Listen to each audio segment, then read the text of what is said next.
नमस्कार। आप सबका आपके ही YouTube चैनल सिद्धि ज्योतिष पर एक बार फिर से स्वागत है।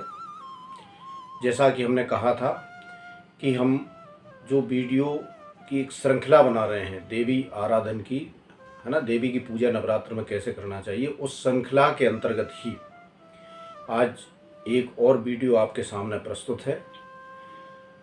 तो जैसा कि हमने उसमें आपको बताया था कि क्या क्या आपको सावधानी रखना चाहिए साधुओं को, उसी बात को आगे बढ़ाते हैं। तो इसमें क्या, पाठ करते समय बहुत सामान्य सी बात है पर शास्त्रोक्त बात है। मैं एक छोटी सी बात हम आपको बता दें कि हम जो भी बात कहते हैं वो शास्त्रोक्त बार बार इसलिए कहते हैं कि शास्त्र द्वारा प्रमाणित जो बात होती है वही उसी का हमें अनुकरण करना चाहिए, है ना, उसी के साथ हमें जाना चाहिए, है ना। ऐसी बात जो कोई व्यक्ति अपने मन से कह दे, तो मन से तो कोई भी कुछ भी कह सकता है ना। तो शास्त्रम यत्र गच्छन्ति तत्र गच्छन्ति मानवा, मनुष्य वही है, यानी सच्चा धर्म वही है जो शास्त्र के साथ जाए। तो हमेशा हमें शास्त्र के साथ, प्रमाणिकता के साथ जो बात करता है उसके साथ खड़े रहना चाहिए। इसलिए हम बार बार आपसे आग्रह करते हैं कि हमारा ये वीडियो आप देखें और बच्चों को ज़रूर दिखाएं, जिससे कि वो मतलब पाठ की तरफ और जो है ना धर्म की तरफ, धर्म की वास्तविकता की तरफ जो है उन्मुक्त हो सकें, धर्माचरण कर सकें। तो थोड़ा ना थोड़ा पाठ जो है ना, मतलब प्रारंभ तो करना ही चाहिए साधकों को।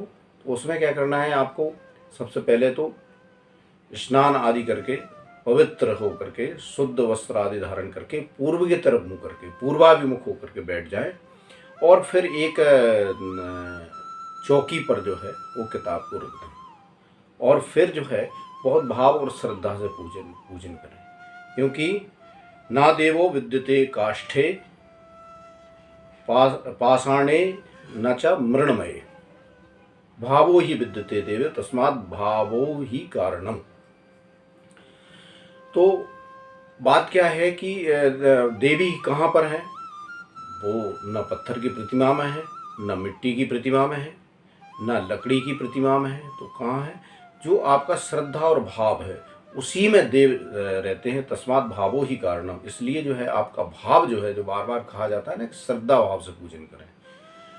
तो श्रद्धा भाव से पूजन जरूरी है। पूजन किसकी करें, सामने एक चौकी रखें, उस पर किताब रख लें और उसके सामने अगर कोई चित्र है या कोई मूर्ति है तो उसकी पूजन करें, नहीं तो आप किताब की भी पूजन कर सकते हैं, क्योंकि किताब भी जो है वो देवी का वांग्मय स्वरूप है।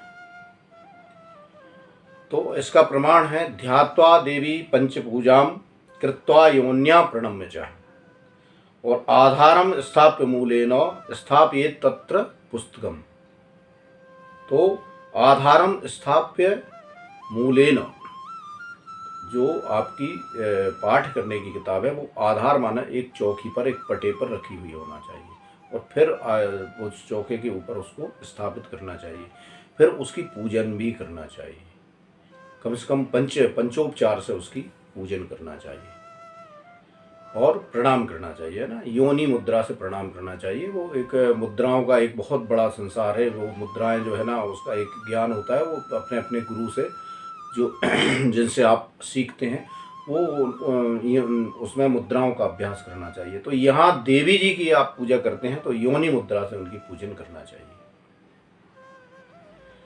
तो इस प्रकार से आप जो है ना, क्योंकि अच्छा ये चौकी पे क्यों रखना चाहिए, इसका भी प्रमाण है। इसमें ये बताया गया है कि अज्ञानात् स्थापिते हस्ते पाठे अर्धफलम लभेत। अगर वो अज्ञान से व्यक्ति हाथ में लेकर के और जो है ना ऐसे पाठ करता है तो फिर उसको पूर्ण फल प्राप्त नहीं होता है ना, उसको फल प्राप्त नहीं होते हैं ना। देवी जो है ना, वो पाठ करने से कोई मतलब नहीं होता है। इसलिए अर्धफल प्राप्ति की बात कही गई है, अर्थात पूर्ण फल प्राप्त नहीं होता है। तो ना मान से जपेत स्तोत्रम वाचकम तो प्रशस्यते। तो उसमें जो दूसरी बात ये भी कही गई है कि बिल्कुल जो है जब पाठ कर रहे हैं कोई भी बात, जब जो है वो अंदर बिल्कुल बिल्कुल आवाज़ नहीं आए, जीभ ना हिले, इस तरह से जो है ना, जैसे गहरा समुद्र होता है उस तरह पढ़ना, उस तरह जाप करना चाहिए किसी मंत्र का। पर पाठ करते समय वाचकम तो प्रशस्यते, बहुत स्पष्ट उच्चारण के साथ होना चाहिए। तो ये प्रमाणिक रूप से बात कही गई है ना। तो कंठस्थ पाठाभावे। अच्छा, इसमें इसलिए ये बात कही गई है कि अगर आपको कंठस्थ नहीं है तो आप किताब का सहारा ले सकते हैं, है ना। पुस्तकोपरि वाचयेत, पुस्तक से आप उसका वाचन कर सकते हैं। अब दोष क्या हैं, इस पर थोड़ी बात करते हैं। उनका प्रयास पूर्वक त्याग करना चाहिए। तो बहुत ध्यानपूर्वक आप सुना क्या है। गीति शीघ्री शिराकंपी तथा लिखित पाठिका अनर्थज्ञ कंठस्य षडेते पाठकाधमा। तो गीति माने गाकर, बहुत तेज तेज गायन करके जो करते हैं। शीघ्र माने बहुत जल्दी जल्दी करते हैं। और शिराकंपी, सर हिला के जो करते हैं, है ना, बार बार जो है ना आगे पीछे करके ऐसे सिर हिलाना पाठ में बहुत वर्जित है। गीति शीघ्री शिराकंपी तथा लिखित पाठिका, खुद लिख करके, है ना, खुद ने अपनी राइटिंग में लिख लिया और उससे पाठ कर रहे हैं, ये निषेध है। अनर्थज्ञ कंठस्य, अर्थ को न जानकर, बिना, हमने इससे पहले ही बताया था कि अर्थानुसंधान के साथ पाठ करना चाहिए। मतलब अर्थ आपको होना, अर्थ जो है ज्ञात होना चाहिए। जो स्तुति आप पढ़ रहे हैं उसका अर्थ मालूम होना चाहिए। अल्प कंठस्य, इसके दो अर्थ हैं। एक तो ये है कि वो जो बहुत धीमे कंठ से, जो है ना अस्पष्ट कंठ से बोले, या आधा श्लोक याद है आधा नहीं है, तो ये दोनों प्रकार की जो है ना स्थिति नहीं होना चाहिए। या तो आपको बिल्कुल बहुत अच्छे से याद है तो आप बिल्कुल कंठस्थ जो है ना बिना देखे कर सकते हो, नहीं तो कंठस्थ पाठाभावे तो पुस्तकोपरि वाचयेत, ये प्रमाण है, आप पुस्तक से उसका वाचन कर सकते हो। तो ये जो है ये दोष है, इनका बिल्कुल त्याग करना चाहिए। और उच्चई पाठम निषिद्धम चा त्वराम चा परिवर्जयेत, है ना। ये जो है ना शुद्धे नाचल चित्तेन पठनीयम प्रयत्नतः। तो क्या है, उच्चई पाठम, बहुत तेज चिल्ला कर भी पाठ निषेध है। और त्वरा, बहुत जल्दी जल्दीबाजी है ना, बिल्कुल ऐसे कि समझ में ही नहीं आ रहा क्या नमो दिव्य मादेशवाई सत्यम नमः। तो ऐसे जो है ना, मतलब ऐसा सही बोल रहा है गलत बोल रहा है इसका निर्णय ही ना हो सके, ऐसे जो है नहीं करना चाहिए। शुद्धेन अचल चित्तेन, बहुत धीरता पूर्वक और बिल्कुल अचल चित्त से, है ना, एकाग्र चित्त होकर के और पाठ करना चाहिए। अब थोड़ा दोषों के बारे में बात कर, दोषों के बारे में ये बात हो गई। और पठनीयम प्रयत्नता, प्रयास पूर्वक इन दोषों को त्यागना चाहिए, ये बात हो गई। अब गुण क्या है। गुण है माधुर्यम अक्षर व्यक्ति पदच्छेदस्तु सुस्वरः धैर्यम लय समर्थन चा षडेते पाठका गुणा। जैसे 6 दोष हैं वैसे ही 6 गुण हैं। माधुर्यम माने बहुत ही मधुर आवाज में पढ़ना चाहिए ना, बहुत ही माधुर्य है ना, मधुरता से। और एक एक अक्षर स्पष्ट उच्चारण हो जाए। और पदच्छेद, पदों का जो है ना विच्छेद करना जिसको आता हो, है ना, पदों को अलग अलग करके भी जिसको आता हो। और स्वर के सहित, धैर्य माने धीरता, धीरज पूर्वक, लय समर्थन चा, हर एक छंद की एक अलग लय होती है। जैसे अनुष्टुप छंद है उसकी अलग लय है, शार्दुल विक्रीडित छंद है उसकी अलग लय है, शिखरणी छंद है तो उसकी अलग लय है। तो उस लय के अनुरूप जो है जो पाठ करने वाला व्यक्ति है उस छंद के लय के अनुरूप ही पाठ पढ़े, तो ये गुण है।